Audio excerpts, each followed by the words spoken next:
বলে রে ক্ষুদ্র জলাশয় যে সমস্ত প্রয়োজন সাধিত হয় সেগুলি বৃহৎ জলাশয় থেকে আপনা হতেই সাধিত হয়ে যায়। क्वेश्चन आता है क्षुद्र जलाशय है क्या? क्षुद्र जलाशय है आपका थॉट, आपका लिमिटेड थॉट ही, आपका लिमिटेड थॉट ही आपका सबसे बड़ा प्रॉब्लम का कारण होता है। आपका सबसे बड़ा प्रॉब्लम का कारण और कुछ नहीं, आपका सिर्फ लिमिटेड थॉट है। लिमिटेड थॉट ही आपका सबसे बड़ा प्रॉब्लम है और यही होता है क्षुद्र जलाशय। अच्छा, आप क्षुद्र जलाशय में चाहते क्या है? क्षुद्र जलाशय में आप चाहते हैं शांति मिल जाए, लेकिन वो तो कभी मिलेगा नहीं ना। आपका थॉट का जो लिमिटेशन है वो जब तक ब्रेक नहीं होगा तब तक आपका जो शांति जो वर्ड है ये कभी भी आपको मिलेगा नहीं। तो इधर क्वेश्चन आता है जो बृहद जलाशय है क्या? बृहद जलाशय है आप जब आपसे मतलब बाहर का आमी से अंदर का जो आमी है वो जब ढूंढने का कोशिश करेंगे।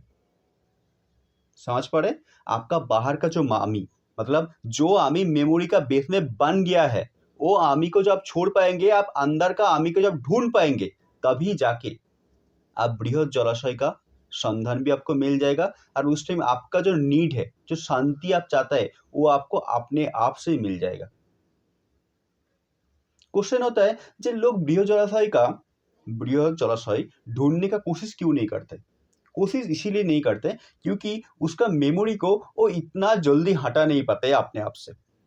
उसका जो मेमोरी है, जो मेमोरी का बेस में आमी बन चुका है, वो आमी का मौत इतना जल्दी होता नहीं है, जिसके कारण असली जो आमी है वो कभी भी ढूंढ ही नहीं पाता है।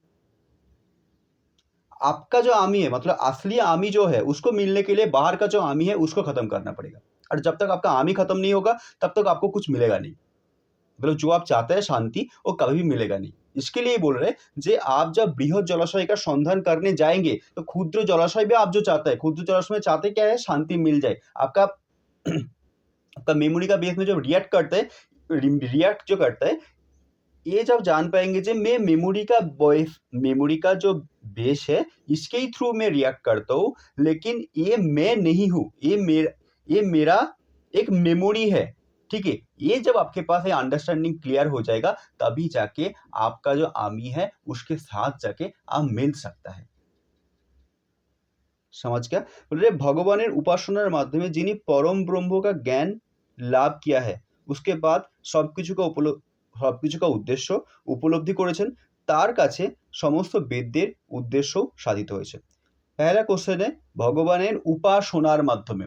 उपासना शब्द का अर्थ क्या होता है? उप मतलब होता है निकट, आसन मतलब निकट बैठना, भगवान का सामने बैठना। लेकिन जो आप है, जो आप ही है, ठीक है, उसके सामने बैठने के लिए आपको क्या करना पड़ेगा? उसके सामने बैठने के लिए आपको सिर्फ आपका जो मेमोरी है उसको हटाना पड़ेगा, मतलब आपका जो आमी है उसको भगाना पड़ेगा। उसके बाद देखिए आप में ही है, मतलब आपको कुछ करना नहीं है, आप है ऑलरेडी, आप मुक्त ही हो और आप आमी ही हो। इसके लिए बाहर का जो आमी है इसको भगाना पड़ेगा। अरे ये आमी तब भगा पाएंगे जब आपका जो थॉट है, आपका जो मेमोरी है, ये आप धीरे धीरे दूर कर पाएंगे। समझ गया? तो बोल रहे परम ब्रह्म का जो ज्ञान लाभ किया है, परम ब्रह्म का जो ज्ञान लाभ किया है, परम ब्रह्म ये होता क्या है? ब्रह्म क्या है और परम ब्रह्म क्या है? ब्रह्म शब्द का मीनिंग होता है इन्फिनिटी, इन्फिनिटी, जो इन्फिनिटी तक जिसका सीमा है, जो आपका सीमा है। आप ही हो ब्रह्म, आप ही हो ब्रह्म और कोई नहीं है। जो ये जान जाता है जे आपके पास एक हांडी जो चावल है वो मैं दे दिया हूं, आपका चावल में से एक चावल का जो स्वाद होगा वो हांडी का और जो अलग जो चावल है उसका स्वाद भी एक ही होगा। दोनों में से डिफरेंस तो कुछ नहीं होगा ना, दोनों का स्वाद भी एक ही होगा। ये जो जान जाता है जे आपका जो आमी है ये आमी आप हो, आप ही आमी हो, आप ही ब्रह्म हो, आपका कोई सीमा नहीं है, आप इन्फिनिटी तक विस्तृत हो, आपका कोई सीमाएं नहीं है, आपका कोई बंधन ही नहीं है, आप मुक्त ही हो। आपको मुक्ति के लिए कुछ भी नहीं करना है, आप मुक्त ही हो, ये जब आपका अंडरस्टैंडिंग क्लियर हो जाएगा तभी जाके वेद का जो उद्देश्य है वो साधित तो हो जाता है। अच्छा, वेद का उद्देश्य क्या है? वेद का उद्देश्य बहुत ही आसान है। वेद का 3 उद्देश्य है जो आप चाहते हैं, सत, चित और आनंद। सत क्या होता है? सत होता है आप सत्य को जानना चाहते हो। सत्य कौन है? सत्य आप ही हो। चित कौन है? चित मतलब होता है आपका मेमोरी, आपका फीलिंग्स, आपका इमोशन। अच्छा, फीलिंग, इमोशन, मेमोरी, सेंसेशन ये सब बनते कैसे? ये बनता है पिक्चर के अकॉर्डिंग। पिक्चर कहाँ देखते हैं? पिक्चर आप देखते हैं आपका आसपास का जो इन्वायरमेंट है, आपका आसपास का जो इन्वायरमेंट है वही मेमोरी आपके अंदर फीड हो जाता है। ठीक है, माइंड का तो यही काम है ना, जो बाहर का जो पिक्चर देखते हैं, माइंड हमेशा पिक्चर में सोचता है, कभी भी वर्ड में सोच ही नहीं पाता है माइंड। ठीक है, तो बाहर का जो पिक्चर है, मतलब बाहर का जो इन्वायरमेंट है वो आता है चित्त के अंदर। आनंद, आनंद वर्ड सही नहीं है, आनंद मतलब जिसका कोई सीमा ही नहीं है। इस बार एक बात आता है जो ब्रह्म सत्य और सृष्टि मिथ्या। ब्रह्म क्या है? ब्रह्म है जो इन्फिनिटी तक विस्तृत है, जो हर एक जगह में है। इधर मैं बोल रहा हूं जो सत्य है वही चित है और वही अनंत है, वही अनंत है। जो सत्य है वही चित है और वही अनंत है। एक ऐसे करके हो सकता है। देखिए, जो आप है, आप एक लाइफ है, आप एक कॉन्शियसनेस है, आप एक अवेयरनेस है। ये छोड़ के आप और कुछ नहीं है, आप एक साक्षी है। साक्षी किसको बोलते हैं? स्पेस को। स्पेस तो हर जगह में है। आपका जो मेमोरी है वो भी तो स्पेस के अंदर ही आ जाता है ना, वो भी तो स्पेस के अंदर आ जाता है। तो आप ही वो स्पेस हो, आप ही वो मेमोरी हो, जो मेमोरी आपके अंदर फीड हो गया है। क्या दोनों में से कुछ डिफरेंस है नहीं ना। तो सत ही चीत है, जो आपके अंदर मेमोरी आया है वो भी आप हो, और वो अनंत है जिसका कोई सीमा ही नहीं है। तो जो वर्ड में बोला हो ब्रह्म सत्य और सृष्टि मिथ्या, ये सही है? कभी भी सही नहीं है। जो ब्रह्म है वही सृष्टि है। पेड़ का एक डाली है और एक पत्ता है। पेड़ का जो डाली है वो पत्ता के साथ ही जुड़ा हुआ है, जिसके कारण पेड़ जिंदा है। पेड़ का पेड़ का होना पेड़ का होने के लिए डाली और पत्ता को रहना सबसे ज्यादा इंपॉर्टेंट होता है। ऐसा ही ब्रह्मो जो लाइफ है उसको होने के लिए ये प्रकृति को होना सबसे ज्यादा इंपॉर्टेंट होता है। ये प्रकृति जो आपका जो मेमोरी है, आपका जो सेंसेशन है, आपका जो फीलिंग्स है, ये छोड़ के आप है क्या? और तो कुछ भी नहीं है। लेकिन आपके पास ये सब कुछ मैं जब हटा दूंगा तो और आप है क्या? तब आप सिर्फ एक मिट्टी का डाला है जिसका कुछ भी जरूरत नहीं है। तो आपको जन्म लेने का जरूरत क्या था? कुछ भी। आपका बॉडी मिलने का जरूरत क्या था? कुछ नहीं था ना। तो आप ही वो हो, मतलब जो सत्य है वही चित है। ये अंडरस्टैंडिंग क्लियर करना सबसे ज्यादा इंपॉर्टेंट होता है। प्रॉब्लम और कोई नहीं है, प्रॉब्लम सिर्फ अंडरस्टैंडिंग में है और कुछ नहीं है। और अंडरस्टैंडिंग क्लियर करने के लिए सबसे ज्यादा इंपॉर्टेंट होते हैं आमी को भगाना। और आमी को भगाने के लिए आमी भगाना नहीं चाहिए, आमी भाग जाता है। ठीक है, भागाना, आप जब भागाने की कोशिश करेंगे वो और भी ज्यादा पकड़ के रह जाएगा। कैसे करके रह जाएगा? देखिए, एक न्यूटन का एक लॉ है, हर एक फोर्स का equal equal and opposite reaction होता है। मतलब हर एक एक्शन का इक्वल होता है एंड ऑपोजिट रिएक्शन भी होता है। ठीक है, जब आप उसको भागने जाएंगे, आप उसके बारे में ही तो सोच रहे हैं, कंटिन्यू उसके बारे में ही तो सोचते रहता है। जब कंटिन्यू उसके बारे में सोच रहे हैं तो वो आपके पास से भागेगा कैसे? मतलब जो मेमोरी को आप भागाने जा रहे हैं और वही मेमोरी का फोल्डर आप हमेशा खोल के देखते ही रहते हैं, तो पिक्चर कौन सा मेमोरी का आएगा? दूसरे मेमोरी का थोड़ी आएगा, वही मेमोरी का रहता रहेगा। वही मेमोरी का कंटिन्यू आपके पास वही पिक्चर आते जाएगा। यही वेद का मेन उद्देश्य है, जे अंडरस्टैंडिंग क्लियर कीजिए और कुछ भी क्लियर करने का जरूरत नहीं है। आप मुक्त तो ही हो, ये अंडरस्टैंडिंग क्लियर करना पड़ेगा।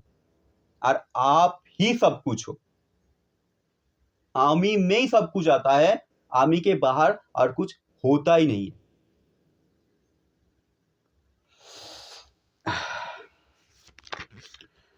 सबसे पावरफुल श्लोक, मेरा फेवरेट श्लोक, ये क्या है?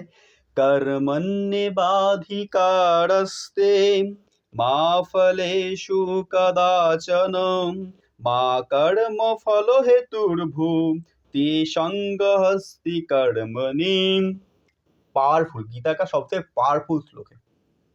देखिए इसमें क्या बोला रे, बोल रहे स्वधर्म विहित कर्मे তোমার অধিকার আছে, मतलब स्वधर्म विहित कर्मे तुम्हार अधिकार আছে। कोई भी काम का फल में तुम्हारा कोई अधिकार नहीं है। और कभी भी अपने आप को काम का हेतु बोल के मान मत लो।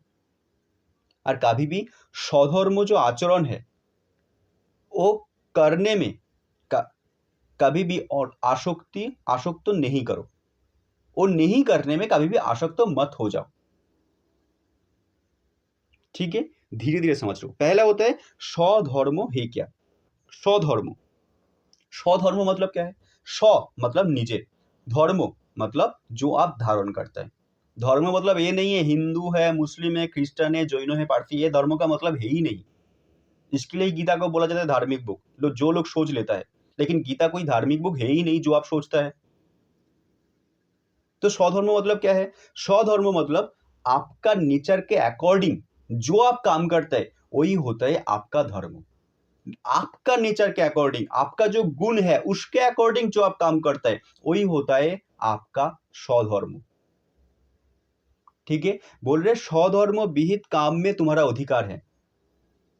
तुम्हारा नेचर के अकॉर्डिंग जो काम है वो तुमको करना ही चाहिए, उसको कभी भी छोड़ना नहीं चाहिए। लेकिन कोई भी काम का फल तुम अपने आप को मान नहीं सकते हो।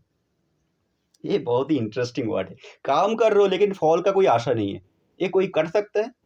जो काम करते हो फल के लिए ही करता है। पहला क्वेश्चन आता है जे फल का आशा छोड़ने के लिए क्यों बोल रहे हैं, और उसके बाद मैं बोलूंगा जे आप क्यों फल का आशा कर नहीं सकते हो, क्यों आपका फल का आशा करना नहीं चाहिए तो नहीं बोलूंगा, आप क्यों फल का आशा नहीं कर सकते हो। ठीक है, पहला मैं क्वेश्चन का आंसर दे रहा हूं जे फल का आशा क्यों करना नहीं चाहिए। देखिए सपोज सोचिए आप एक खेती किया, ठीक है, आप सपोज धान का खेती किया, ठीक है, आप धान का बीज बो दिया। आप धान का बीज बोने के बाद ये सोच रहे हैं मेरे पास बहुत सारा 3 महीने के बाद बहुत सारा धान उगेगा और मैं धान का बेच के मेरे पास बहुत सारा पैसा आ जाएगा, मेरे पास बहुत सारा पैसा आ जाएगा। ठीक है, ये आपका मेन पर्पस था ये काम करने के लिए। लेकिन होगा क्या, हो सकता है ऐसा सिचुएशन आएगा जिसके कारण प्रकृति का कुछ भी चेंजेस होने के कारण आपका जो बीज बोना था ना ये सब कुछ नष्ट हो गया। आप जो इतना मेहनत किया वो सब पानी में बह गया। तो आपका मन में क्या आएगा? आपका मन में तो तब सिर्फ और सिर्फ दुख आएगा, सिर्फ और सिर्फ दुख आएगा, जिसके कारण और अगले बार आप कुछ स्टेप नहीं लेंगे, आप धान बोने का कोशिश ही नहीं करेंगे। ये नहीं सोचेंगे जब पानी होने के बाद भी कैसे करके ये पेड़ को जिंदा रखा जा सकता है, ये आप कभी भी नहीं सोचेंगे। आप सिर्फ ये सोचेंगे जे मैं इतना मेहनत किया लेकिन मेरा मेहनत पूरा पूरी पानी में बह गया, मेरा मेहनत का कुछ फल मेरे पास आया ही नहीं है, तो मैं मेहनत करूंगा क्यों। और उधर तरफ जब ये सोचेगा जे मैं काम कर रहा हूं किसके लिए, मैं काम कर रहा हूं मेरे पास जो पैसा आएगा ये पैसा से मेरा फैमिली चलेगा। ठीक है कोई बात नहीं, मेरे पास से रिजल्ट नहीं आएगा तो मैं दूसरा ट्राई करूंगा। मेरा पर्पस ये नहीं है जो धान जो उगता है ये धान उगने से मेरा फैमिली चलेगा, ये मेरा पर्पस नहीं है। मेरा पर्पस सिर्फ यही है कि मेरा फैमिली को मैं एक कंफर्टेबल लाइफ दूंगा। मेरा पर्पस ये नहीं है कि धान उगना चाहिए, मेरा पर्पस ये है कि धान उगने के कारण जो मेरा मुनाफा होगा उसके कारण मेरा फैमिली चलेगा। तो मेरा मेन पर्पस है फैमिली को एक कंफर्टेबल लाइफ देना, जिसके कारण हो सकता है मैं आज जमीन में खेती ना करूं, दूसरे कुछ काम करके भी मैं एक काम, मेरा ये जो मेन पर्पस है ये मैं पूरा कर सकता हूं। तो इसके कारण आप जब ये धान का बीज से जो धान नहीं उगा इसका डायरेक्शन में फोकस ना करके आपका फोकस दूसरे डायरेक्शन में लेके जा पाएंगे, लेकिन आपका गोल जो है, आपका जो मेन पर्पस है इसको आप सेम रखेंगे। और इसके कारण आपका मन में कभी भी दुख आएगा ही नहीं, लेकिन दुख आएगा ही नहीं। क्यों नहीं आएगा? क्योंकि आप सिर्फ काम करने के लिए ही काम कर रहे हैं। काम करने के लिए काम करना चाहिए, कमाई करने के लिए काम मत कीजिए, वो आपका प्रॉब्लम का कारण बन जाएगा।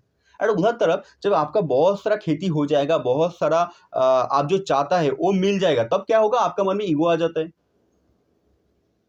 आपका बोल जाता है मैं एकदम बहुत अच्छे से एकदम सीख गया हूं, जो कैसे करके काम करना चाहिए, कैसे करके काम को पूरा करना चाहिए। ये भी प्रॉब्लम है,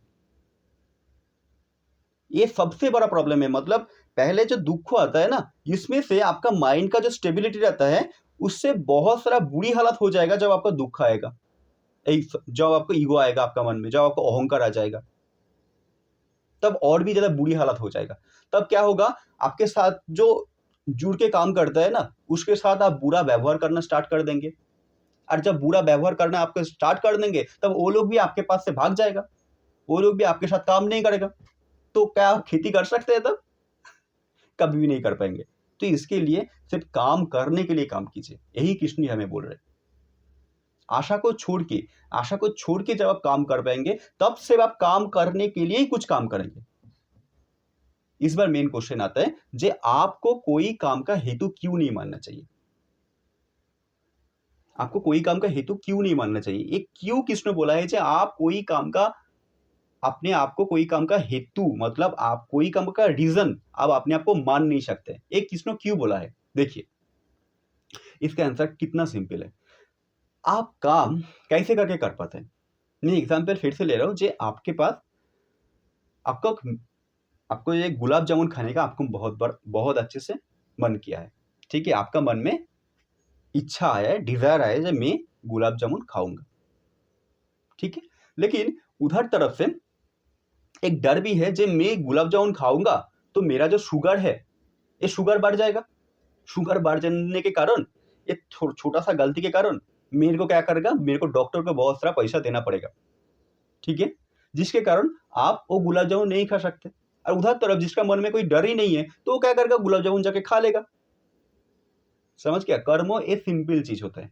आपका मन में जो डिजायर उठता है, ये डिजायर जब जितना ज्यादा स्ट्रांग होगा, डिजायर जितना ज्यादा स्ट्रांग होगा, आप उसके हिसाब से आपका माइंड, आपका जो इंद्रिय है, उसको सिग्नल देते रहेंगे। और जब आपका माइंड उस वही आपका जो इंद्रिय है, पांचों जो सेंसेस है, उसको सिग्नल देते रहेंगे, वही डायरेक्शन में आपका मन भागते जाएगा। और वही डायरेक्शन में जब आपका मन भागते जाएगा, आपका जो सेंसेस है वही डायरेक्शन में जब फिजिकली जाते जाएगा, तब वो काम अपने आप ही अचीव हो जाएगा। मतलब आप गुलाब जामुन खाना चाहते हैं, आप गुलाब जामुन खाने के लिए आपका डिजायर इतना ज्यादा स्ट्रांग हो गया, आप घर से बाहर गया, दुकान के पास जा गया, पैसा दिया, खरीद के खा लिया। ये कैसे हुआ? ये हुआ सिर्फ आपका डिजायर के कारण। आपका डिजायर जितना ज्यादा, डिजायर मतलब आशा, जितना ज्यादा स्ट्रांग होगा, उतना ज्यादा आप एक्शन लेने के लिए तैयार हो जाएंगे।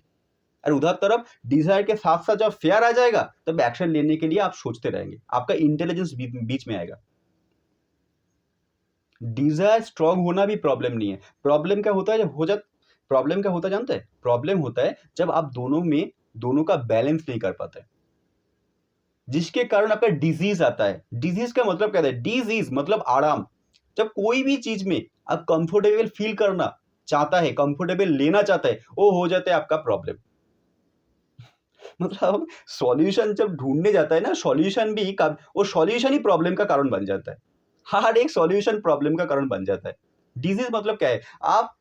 आपको कोई खाना अच्छा लग रहा है, मिठाई खाना अच्छा लग रहा है, मिठाई आप खाते ही रहता है, खाते ही रहता है, खाते ही रहता है, जिसके कारण आपको शुगर हो जाएगा, ठीक है? उसके बाद को सोना अच्छा लग रहा है, सोना आप दिन रात सोए रहता है, और कोई काम ही नहीं है, जिसके कारण आपका हेल्थ का इशू आ जाएगा।